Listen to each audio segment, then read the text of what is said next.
10K Yuj Tarot, you working on something? What are you working on? You got a target? What is it?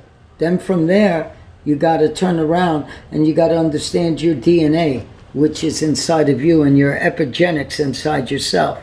Then you mix it with some love and you cleanse it with, like the lemons that we have. And then from there, you pick your target, you go after it, you change your DNA, you have the love, you become you, you understand you, and then you get rid of the old you. See, the tunnel, you walk through the tunnel. Then there's Lord Shiva. Don't worry if you're not that religion, that doesn't matter. Just pay attention. Then you bring the inner child. Then from there you get another warning, because it's going to tell you if you start acting the way you did, you can't go to a blank slate. And once you're at a blank slate, then from there all you can do is cleanse by forgetting about the past, being in the present and being in the now.